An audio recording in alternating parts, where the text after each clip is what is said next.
Well, good morning. Thank you for joining us today for another one of our great webinars here at Bank Cherokee with Cherokee Investments. As some of you know, I'm Jonathan Kvasnik, financial advisor here at Cherokee Bank, and we're going to talk today about life and taxes. And so, of course, this time of the year, we're getting into the tax season and thought it would be nice and timely to learn a little bit more about what helps us and what hurts us in the tax scenarios and how that plays into some of the rules that changed 2019 and 2020 in regards to how some of the taxes come into play on our own scenarios. So we're going to kick that off. I just want to mention, since we're going to be talking a little bit into depth about taxes, that I'm not a CPA, I'm not a tax accountant, and so everything we talk about is kind of just for ideas and for you to think about and then go to a tax advisor and get tax advice as to whether or not it does or doesn't make sense. But at least today we're going to get a really good idea of whether or not you're taking advantage of some of the areas that you weren't aware of, or if there's some areas that you were aware of and you weren't quite clear if it applied to you. This will be a really good seminar and webinar for us to be able to do that today. So I'm going to start it off with the presentation. Landon is online with us. He works here at Bank Cherokee, and he's going to take the questions on your behalf.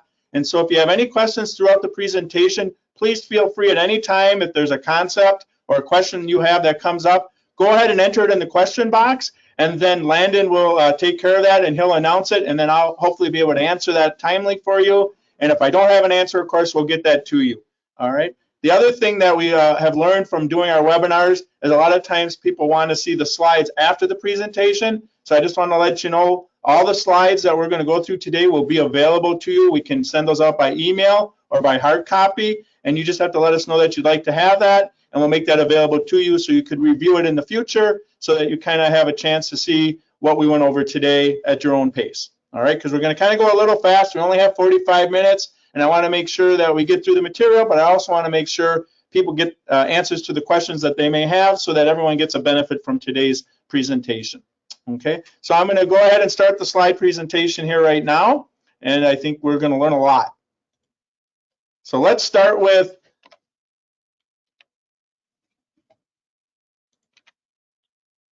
information. Just for the disclosure, here's the official disclosure. As I mentioned, I'm not a tax advisor. Things we're going to talk about in concept probably aren't FDIC insured or guarantees of any institution. And there's my contact information. So if you'd like to get a hold of me after the presentation or anytime in the future, there's my phone number and my email address. Just feel free to drop a note to me or give me a call. Okay. So let's start with, based on suggestions that I've heard from other attendees and clients, these are the kind of things that we're looking to learn more about. And so we thought, wouldn't it be great if I put on a presentation about the Secure Act changes that took place in 2019, right? We're going to take a few moments to talk about life events and how they can have an impact on your retirement and estate planning. Then we're going to take a look at some key lines on your 1040 tax return.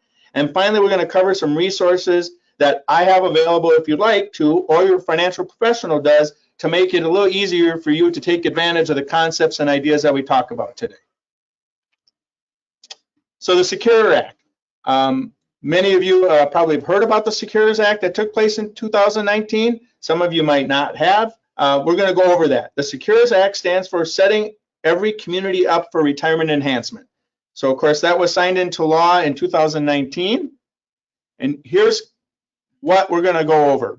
So the Secure Act was signed in December 20th, 2019, as I mentioned, and there are 27 provisions that were changed in the Act that affect how you and I handle certain areas of our taxes. So here are some of the changes that came out into the bill, and we're going to talk about some of them right now. So they made changes to how our IRA contributions work and what the rules are there. They added a new ability to take money out of our IRAs without the 10% penalty. There's an exception to the rule that took place. They changed the required minimum distribution, or the RMD rules. They eliminated, in most cases, the ability for us to do a qualified stretch, meaning if we inherited an IRA from somebody, our ability to continue to stretch that out has been limited in most cases.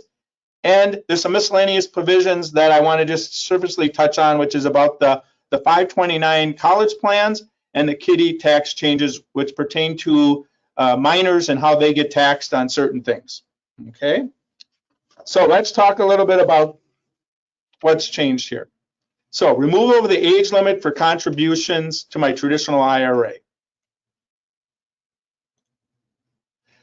It used to be that starting in the year that someone turned 70 and a half, remember, you could no longer make a contribution to an IRA regardless of whether you were working or not. Now the new rule says as long as someone continues to have earned income, they can continue to make traditional IRA contributions. And they would still need to take the RMDs though, even though they're still working. So it can be a little confusing at first, but if we think about the idea that if I can put more money into the IRA and get the deduction because I'm still working, that's a new rule. But I still have to remember I have to take money out of the IRA just like I would have in the past based on doing my RMDs. Okay, when did this start? Anytime after December 31st of 2019.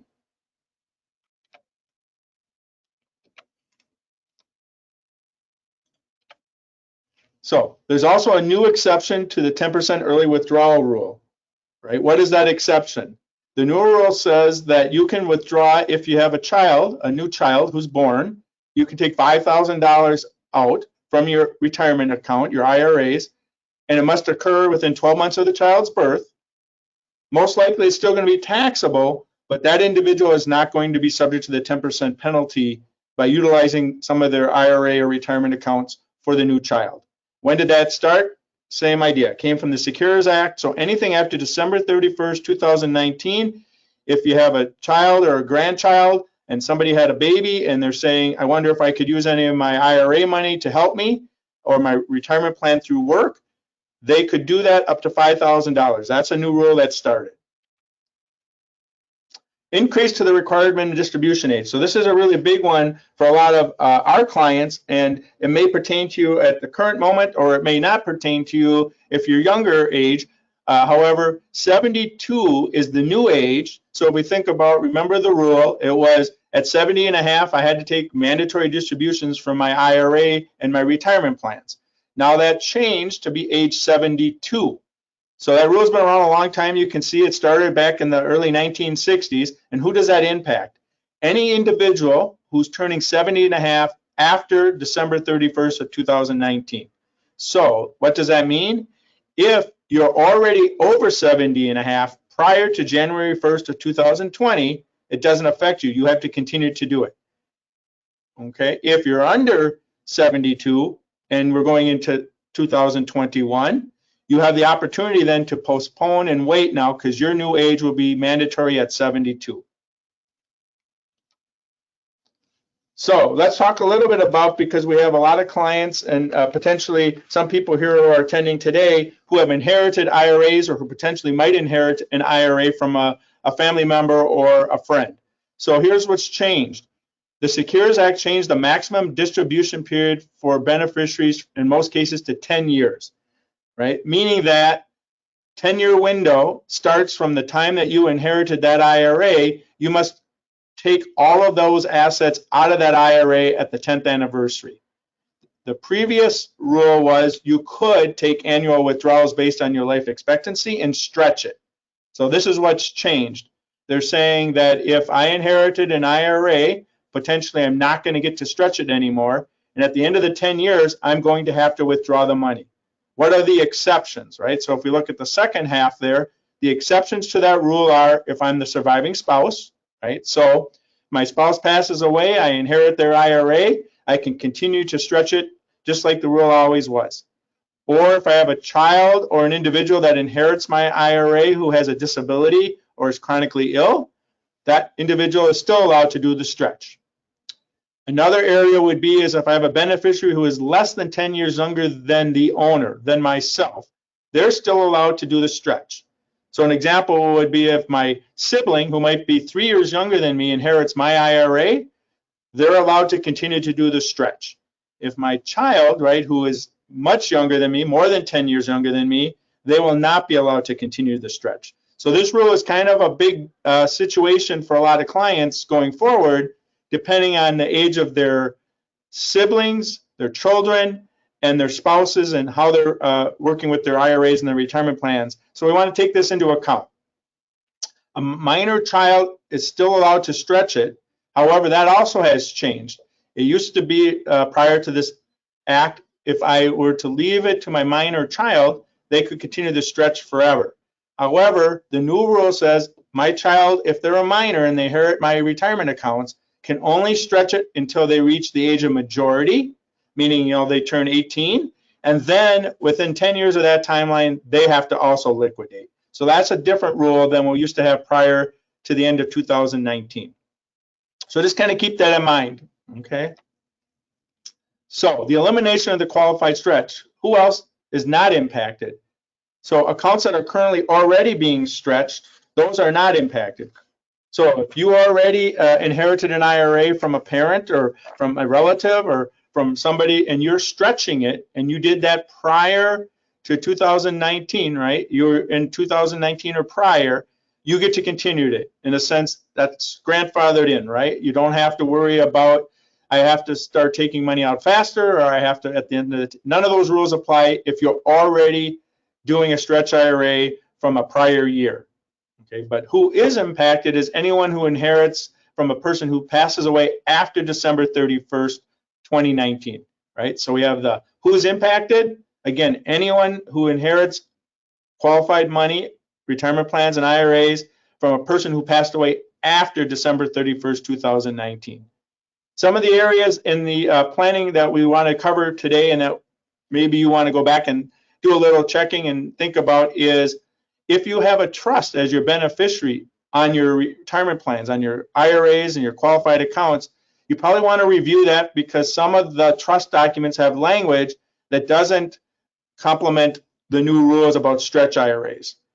You also want to look and see if you have accounts where you have to have checked a restricted beneficiary form where it can't be changed after you have passed away.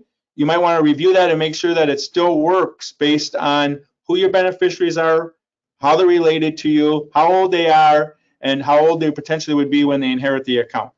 So just to review those areas, this is kind of a big deal in the estate planning. And if you haven't looked at it for a while, it might be a good time to be thinking about who's on your beneficiary of your retirement plans and your IRAs, how old are they, and whether or not this is going to impact that, and if there's anything you should be considering to make a change.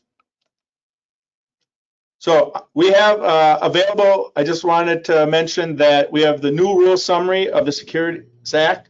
It's not in the presentation as a summary other than on the slide here, but if you find that you would like to have a copy of this, you can just let us know and we can make that available to you, because this kind of gives you all of the rules that we're summarizing today in the Securities Act of 2019. So let's take some notes of life changes and think about your personal life and things that may have changed that also would make us want to review our plans and what we're doing from a financial aspect and our objectives and goals. Personal life check. So I have a nice little list here on the slide, and this is related to the fact that when things change, personal or family circumstances, where you might want to update your retirement plans, your wills, your beneficiary designations, your insurance needs, and discuss whether or not your estate plan still is going to work, think about this list here of any of the following events that have occurred, and it might be in the last year, or you may have had these things occur in the last 5 years and really hadn't addressed any of them. But if you have where there's new spouses, there's new children, there's new grandkids, marriages, divorce, right? We have parents' health that we're now worried about. New financial goals, maybe you changed and you decided you were going to fund some other project or a vacation home.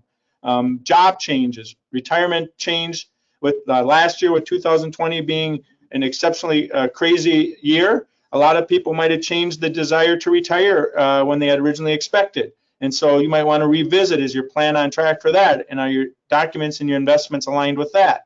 You know, your insurance coverage, does it still match? And then your taxes and regulatory changes. So you can see there's some things in 2019 that have changed that might make you want to change how you have your assets arranged and how you have your estate planning arranged based on taxes and regulatory changes that have taken place. So we really want to review all of those ideas either with your financial professional, or if you're our client, of course, we want to help you do that and make sure that we're staying in line with those ideas and those changes.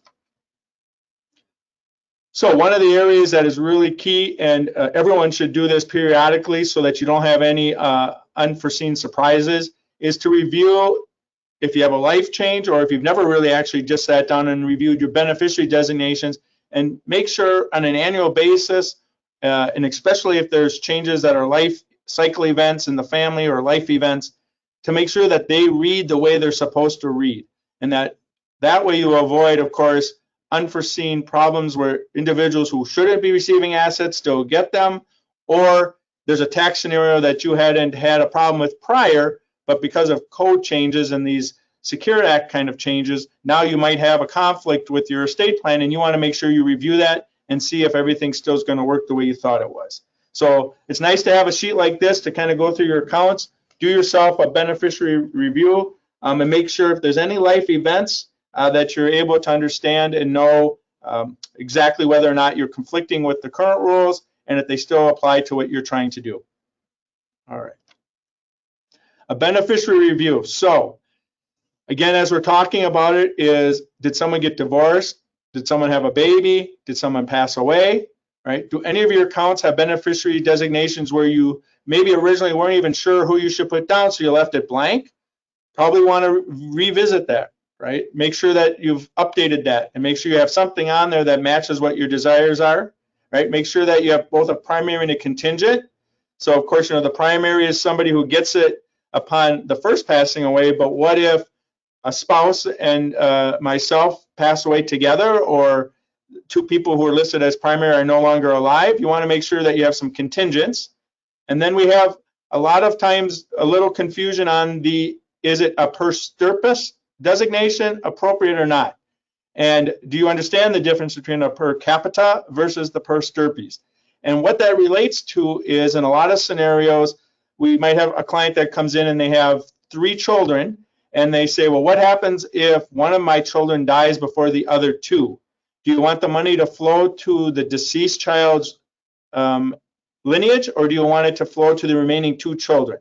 So per stirpus means that it's going to flow to the deceased child's lineage, right? It's going to go down their family line rather than go to the 2 remaining children. Or you might say, no, I want it to go equally to whatever remaining children there are should I pass away, and not follow the bloodline of the child who may have passed away prior to me. So that's an area that doesn't always get brought up, but that's an option, and sometimes it's good to know which direction is your beneficiary designations going.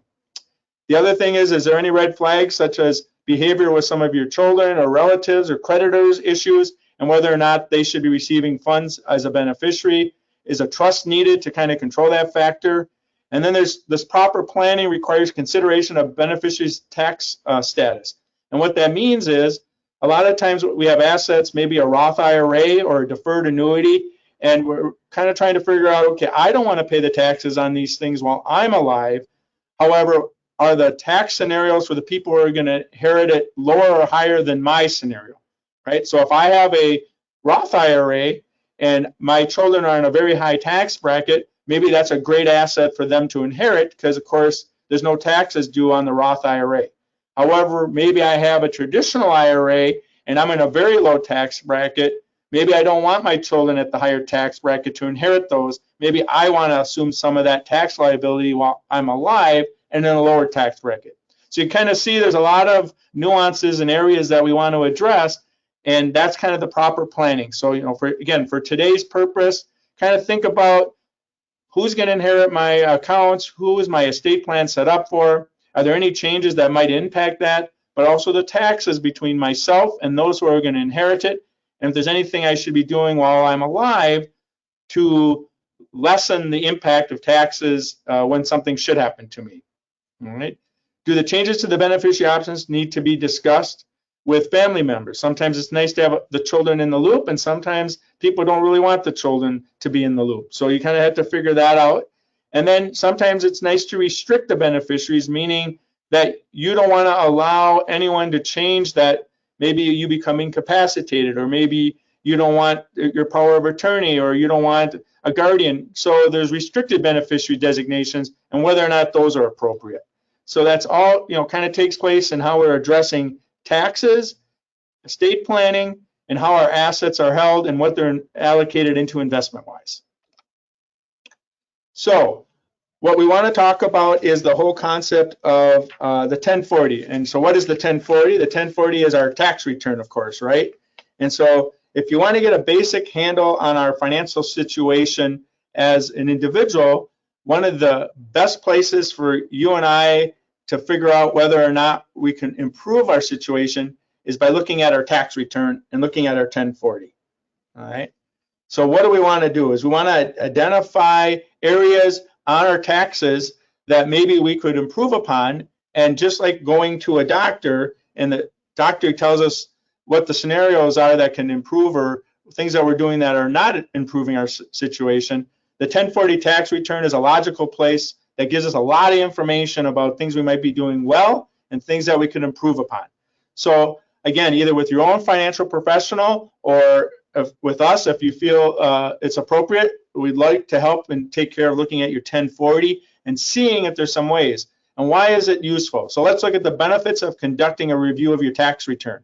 Rather than just saying, which is a lot of times we do, we give our tax information to the CPA or the tax preparer, whatever they tell us it is, we pay the bill or we get a refund and we're done. However, if you were to look at it a little more in depth, you could notice things on your 1040 tax return that you may be able to tweak before you actually have them prepared, right? So what are we going to see on the tax return on the 1040? We're going to see our income, what we took for deductions. We're going to see if we've made contributions to retirement plans or IRAs, and we're going to see any exposure to net investment income tax, right? We'll talk about that in a minute. So what is our goal? Our goal is reviewing that 1040 is to identify opportunities that you can use to increase your efficiencies and hopefully lessen your tax burden and come up with strategies to do that. And where are those 5 opportunities? It's going to be maybe there's a chance to take some funds out of something while you're alive or in service. Maybe you're subject to what they call the investment income tax, and you could get below that and save yourself some tax revenue that way.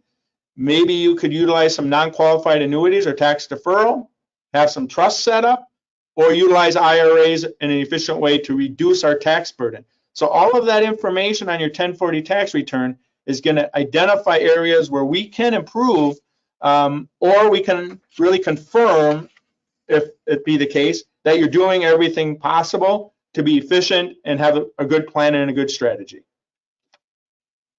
So let's talk about the 1040. And I know people on the webinar don't have their tax return sitting in front of them, but I'm going to kind of highlight some key areas, and you maybe want to just take a note or two, and you can utilize this information when you go back to your tax return and kind of see what areas you could improve on, right? So lines 1 through 7 on our tax return just tells us where all our income comes from, right?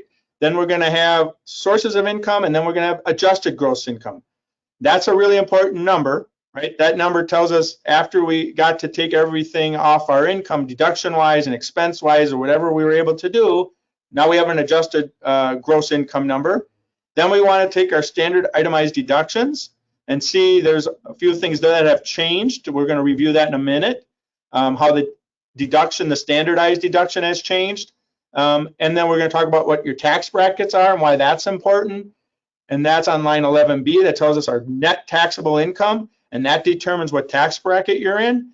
And then we're going to talk about line 15, which are other taxes that you might be subjected to, and whether or not that's going to help or hurt us in our overall tax burden that we owe to the government. So let's talk about wages, salary, and tips. That's what our income is made up with typically, right? Talking about if I have income because I have a job somewhere, if I have salaries. So the W-2 that we get from our employer indicates on there whether or not you're taking advantage of the employer-sponsored retirement plan. So that's a good place for us to look and see if there's room there to increase that if we have a high tax burden, right? The other thing is we might want to request a copy of the plan document from our employer's plan so we can determine if that's available for us to have matching on that, if there's availability for us to reduce some expenses on that, but we want to see that, right? And then you might find out that the plan most likely will allow for a catch-up provision, and whether or not that's a way for you to get additional funds in if you're over the age of 50, right? So things to consider when we're looking at this, of course, are going to be in-service withdrawals, whether I'm allowed to take assets out of the retirement plan through my employer under certain situations prior to my retirement, whether or not I'm fully vested. So sometimes we have a scenario where we believe that we're putting money into the plan and that our employer is making a contribution, only to find out that the vested portion is not all of the money because we haven't either worked there long enough, which is probably the most likely case, right? And whether or not individuals over age 59 and a half, whether or not we have access to funds to utilize for our desired goals and objectives, right? So possible reasons then, once we know what the ins and outs are, is you might determine, well, I think if I can have access to my funds while I still work at an employer under certain conditions, maybe I want to allocate investments in a different direction than what's limited by the employer's plan, right? Maybe I want to do something where I have some guarantees of the income and my retirement plan doesn't allow that. Or maybe I want income prior to age 59 and a half because I'm going to retire sooner, or I just desire that income. Where are the exceptions that I can get around the 10% penalty rule for not being over 59 and a half? So that's the kind of things we want to address. And this is what we want to find out from our W-2s and from our tax statements, right? So there's a little sheet here that talks about a helpful review for your IRAs and kind of listing where they are, how they're held, who's the custodian, and who the beneficiaries are, and then determining what the rules are pertaining to each of those assets so we can implement that into our plan. So let's talk about our sources of income besides W-2, right? So we have on line 2 of the 1040 tax return, there's something called taxable, and there's something called tax exempt interest. And then we have line 3, which is ordinary and qualified dividends. And so why these are really important is because a lot of that is in our full control to determine whether or not our investment assets get categorized that way based on how you invest your investment accounts, right? So tax efficient investments is really important in the sense of determining, maybe it would be good to know what the tax rate is on my investments. By knowing my tax rate, which we talked about is on line 10, that's going to tell us our income, and then determining if we should have some tax exempt. So tax exempt, again, meaning tax-free. Maybe it's Minnesota municipals that are not subject to state or federal income taxes. Well, if you're in a very high tax rate, that might be a really great thing to have so that you're netting the same amount or even more in your pocket. But that's because you're in a very high tax bracket, and we needed to know that in order to take advantage of tax-exempt assets in your accounts, right? Or maybe we want to convert and make sure that we're getting long-term capital gains, which is another aspect of our assets, versus short-term capital gains or dividends. So we want to review all of that and know all of that going into it, and the best place for us to see whether it has a huge or kind of medium or no effect on you is to see your tax returns and then look at how our assets are invested and what categories we want to be in from a tax efficiency. Really important, right? So things to consider then is there's a Schedule B that identifies your assets that are generating income. So we want to look at that, and we want to look at what they're categorized, and we want to see what those assets are. And the key there, it says, is conduct a fixed income review, right? So things to consider. Why is fixed income important? Because those are the assets that are generating a lot of taxable income potentially, right? They're non-stock usually holdings, and that is important for us to understand. What am I getting after tax, not just before tax, right? So again, if something generates a certain interest or a certain yield, what happens after I take into account the tax implications on that? Am I better off continuing that path, or am I better off finding an asset that maybe is exempt and then I have a tax benefit and I can take less risk potentially, and I can get the same amount of income in my pocket after I take into account the consideration of taxes, right? Especially the last one on the list there is if current income is not needed, right? So you're going to pay taxes in most scenarios, whether you take the income off the asset or not. But what if the current income is generated and you don't need it? Maybe you can consider how to consolidate your income producing assets into a more efficient tax position. And those are the things we want to take into account, and that's the kind of things that your financial professional should be able to help you with. Okay. Again, if anyone has any questions, we're going kind of fast, feel free to put something in the question box. Landon can read the question to us, and we'd be happy to address any situation or any question you might have at a particular point. So let's talk about sources of income. On our tax return, we have something called, right, IRA distributions. So again, if you're over that 70 and a half, or if you're going to be over the age of 72 going forward, or maybe you had a hardship, or whatever the case might be, you might have took money out of an IRA. It's going to show up on your tax return, right? If you're getting a pension or you got annuities that are generating income to you, it's going to be on your tax return on line 4A and 4C there, right? So why is this important? So this is important for our retirement income because we want to determine the nature of how that distribution is coming. We want to know if it was a mandatory distribution, right, that we were required to take out. We want to determine if it came from some sort of account that it's not a taxable event. Maybe it's coming from a Roth IRA or some sort of investment account that wouldn't require us to claim it as income, maybe a non-deductible IRA. So we want to evaluate all those situations and then see how our income is coming together, especially if we can already determine ahead of time whether we need all that income to utilize for our expenses or whether some of that income is excess and we could reposition the income so that it has more tax efficiency. So things to consider. You may want to consolidate your IRAs so you have an easier time managing it and making sure how it's generating income and how it's positioned. You might want to consider investments or products that you could invest your IRAs in that would give you lifetime income guarantees. And you might want to also consider, if you're fortunate and you have Roth IRAs, maybe having the higher yielding, higher income producing investments in there, because again, remember, we're trying to get that to grow tax free. And so that'll be a great benefit. If it's higher yielding and you don't get taxed on it now, it's going to really reward us later. And we want to potentially do that inside a Roth IRA. All right, so let's talk about sources of other income, line 5. So for many of us on the call or the webinar, we're collecting Social Security, or we're trying to determine, should we collect Social Security, and what would that do to our scenario, whether or not we tap into Social Security at age 62 or at age 70, or what is the right amount. So again, we want to look at the taxes and we want to say things to consider. Are we collecting it as an individual? Am I married? And are we both collecting it? Should we both be collecting it? Or should one of us collect it? So we want to go through those scenarios and figure out what is the best fit for you based on kind of what you're trying to accomplish and based on what your needs are, right? So if you're under full retirement age, and so everyone, it's a little different. Somebody, full retirement age is going to be 66 and 10 months. Somebody else, retirement age might have been 67. So we want to know what your full retirement age based on your birth date, and then we want to know how that affects your Social Security benefits.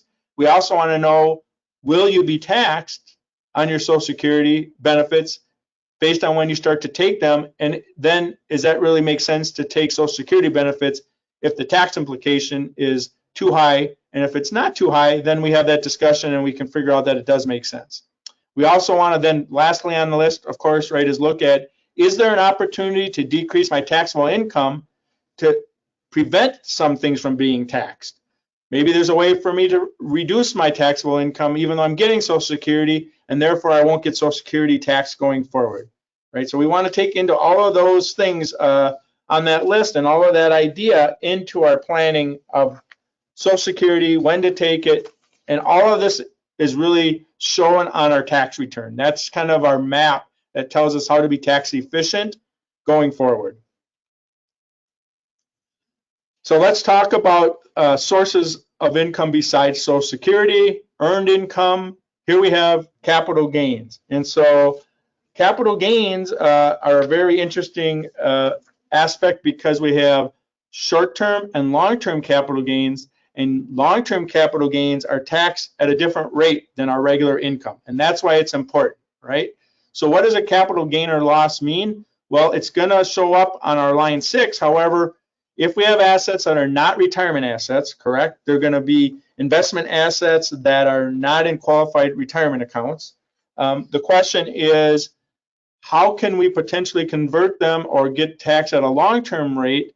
Because if we look at the chart that's on the screen, you can see the long-term capital gain rates are lower by quite a bit than our ordinary income tax rates. And it's a big benefit if we can have capital gains as the distribution as opposed to ordinary income as the distribution, right? So again, you can kind of see from the chart, if I'm a joint filer and I'm between 0 and 80,000, my capital gain tax rate is 0, right? If I'm single, I can have up to $40,000 of income, and my capital gains that I have to claim are going to get taxed at 0. Well, that's a lot different than the tax rate if it was considered dividends or interest and categorized differently. And you can see the maximum that I'm going to be subject to, which is also pretty low relative to what my ordinary income tax rate would be for other income, is 20%, right? So again, if I have over $496,600 of income, right, that's the limit. The worst scenario is I get capital gains rates at 20%. However, if I'm in an ordinary income scenario, it's probably more like half of my money is going to taxes rather than only 20%, correct? So we also got to remember that there's a threshold where if I have a certain level of income, there's the 3.8% net investment income tax for high earners, and capital gain rates do not align with income tax brackets, right? So we want to keep that in mind. Is you see they're at a lower rate, and sometimes we want to take that into account and see if we can take advantage of that. We also want to know that if our income's at a certain level and our assets are generating a certain amount of capital gains and income, whether or not we should be thinking about ways to reduce that so we don't get hit with the 3.8% extra tax, and whether or not there's a possibility for us to change that, right? So we want to take all that into account. And again, today's purpose is just to put this out there so you have some ideas to think about and consider whether it might apply to you, have a chance to take your tax returns out and look at these categories and say, boy, it looks like I have some numbers here. I wonder if I'm doing the best I can efficiency-wise. Another source of income that a lot of clients are going to have is they're going to have income from real estate or rental, or maybe they have a partnership with a family member, or they have a trust, right? And again, this is important to know, is if you're fortunate enough to either receiving income from a trust, right, or you're going to be fortunate enough to create a trust for somebody else to receive income, the tax rate on a trust is extremely high compared to an individual at a very low level, right? So if you look at it here, you can see that an irrevocable trust is going to be at 37% with only $12,950 of retained income. Pretty low threshold to be at a 37% tax rate. So the thing we want to determine is, do you need that income, or does the beneficiary of the trust really need that income? And whether or not it should be in a trust, or what assets should go in there to make sure we can be tax efficient with things that are ending up in a trust account, right? So again, things to consider. Should we increase the income coming out of the trust? Should we leverage income producing investments in the trust? Right? Or do we want to reduce the income that the trust generates and use tax efficient investments? So again, especially if your plan is to own assets in a trust while you're alive, this is important. And it's also important if someone's going to inherit assets, whether or not you want to position it so that they don't have to worry about getting income from your trust that they're the beneficiaries on, and the trust paying at a very high rate, and a chance for us to adjust that and make some changes to make it more efficient. All right, so let's talk about adjustments to our income. So these are ways that you could get your income level to go down, especially maybe in a year where you had some unusual or high income for the year, and you said it'd be nice if I had a way to get some extra deduction or get some extra money off my income. So this is going to be on your tax return. It says it's on line 8A, right? And it's all about, if I'm self-employed, what kind of ways can I do that, right? Should I do a SEP, a simple, or a qualified plan? Those are all retirement accounts. And reviewing that and understanding what are my alternatives if I'm working somewhere, but then I have a consulting business, or I have some outside income from someplace else. Maybe it's a good chance to utilize one of these retirement plans as a self-employed individual to keep me below certain thresholds tax-wise, especially if I'm making income that I don't necessarily want to spend now, right? I want to use it in the future. Review this and find out if this is an opportunity for you to get your income levels down, right? So again, consider A plan upgrade for business owners might be changing what plan they have so that they can contribute more money. You might have started out with a simple IRA, maybe it was one of the plans that you see on the list, and then determined that the limits were too low and that you would like to put more in, and evaluate, right, what plan is best, either if you're self-employed or you have a side business. This is what this is all about, right? Try to reduce my income so I don't have to pay as much taxes in the current year. So let's talk about IRA deductions, right? So that's another area that even if I'm not self-employed, and even if I had a plan through work, I potentially can be doing my own IRA, and especially if my spouse has a retirement plan at work and I don't, or maybe my spouse is working and earning income and I'm not, I could still take advantage potentially of a spousal IRA, or the non-working spouse or the at-home spouse can make contributions that could help our taxes and help our scenario, even though the non-working spouse isn't going out and earning income. So again, considering if we're married and we want to consider contributions to reduce our tax liability, is a spousal IRA an opportunity for us to do that? And whether or not, depending on our income, we're going to qualify or not qualify, and whether or not we should think about maybe doing a non-deductible IRA as opposed to just paying the taxes going forward, right? So things to consider. There's also a way to do a backdoor Roth IRA conversion for high income producers, meaning there's some ways you can convert by making contributions to IRAs, convert those IRAs that gave you the deduction into Roth IRAs going forward by circumventing and kind of backdooring around the high income levels that would have disqualified you in the first place. And then be aware of consolidating your IRAs and accounting for all of them when we try to do those ideas, because it's really important, and sometimes we don't remember where all of our accounts are if we have them at different places. If we consolidate it or we keep it a little simpler, then it's easier for us potentially to take advantage of some of these backdoor rules that allow us to do it, because we need to really account for all of our IRAs when we do it. And so we need to make sure that we understand where they all are and what they're all at valued. And sometimes simpler makes that easier to do that, right? And whether or not we should consider lifetime income products, and whether we should, again, position high yielding investments in our Roth IRAs as opposed to having high yielding investments in our non-retirement accounts, generating a lot of taxable income. So let's talk about something that changed, and this was a big rule change for a lot of people, because a lot of our clients and a lot of you probably were used to saying I have my standardized deduction, but then I still do itemization because I make a lot of donations and I have a lot of other areas that I can get deductions off of my taxes. So here's what kind of changed, right? The Tax Cut and Jobs Act doubled the standard deduction. So it changed in 2020, right? It went from $12,200 in 2019 to $12,400.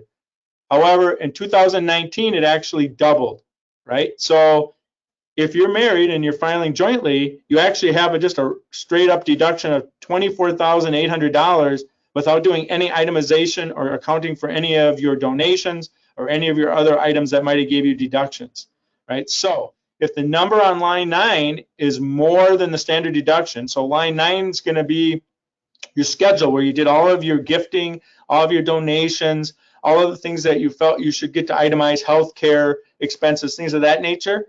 If that line is more than the standard deduction, of course, you're going to itemize. However, because the threshold is much higher now, right? For an individual, $12,400 is the threshold, and $24,800 for married. If we're not above the standard deduction, in most cases, we're not going to be able to itemize anymore and get any advantage, right? So what is an area that we would have had a huge possibility of doing itemized deduction? Might have been our mortgage interest, might have been our donations to the church, might have been donations to the Goodwill. All of that now we have to take into account as to whether or not it helps us anymore, or if we're just going to take the standard deduction and we're not going to be able to itemize. And then we have the whole property taxes and state income tax caps based on locality and how that affects us. So these rules changed, and we want to take that into account, knowing whether we should be worrying about getting more itemized deductions or whether those are not even helping us anymore and how that affects our overall picture. So let's talk about qualified business income for those who are on the webinar who might be business owners. If you're a small business owner and you don't show a deduction on line 10, we have to talk about whether or not there's a way to utilize your business income and whether or not we can help you reduce your income. And there's a little worksheet here about the navigating the federal tax landscape in relationship to self-employed and small business owners. So let's talk about other taxes on IRAs and qualified plans, right? So there's some ways that we want to take into account if we're determining that we're going to try to use qualified money going forward at different points in our life and different points of when we want to utilize that in our retirement plan, right? So here's the first talking point: is to avoid penalties. We want to talk about retirement plan withdrawals before I'm 59 and a half, right? So a lot of times people are under the understanding that I want to retire at an earlier age than 59 and a half, but I can't access my retirement accounts because of the 59 and a half rule that says I would get penalized. Well, there are some exceptions to that, and a great thing to do then is to review and determine if you might meet any of those exceptions so that you could utilize your retirement plan accounts prior to age 59 and a half and not get penalized. So one of the rules is called this 72T or 72QT, which is basically the IRS code, but that does have a way for you to take systematic equal payments out of your qualified retirement accounts prior to 59 and a half and not be subject to the 10% penalty. So these are things we want to take into account.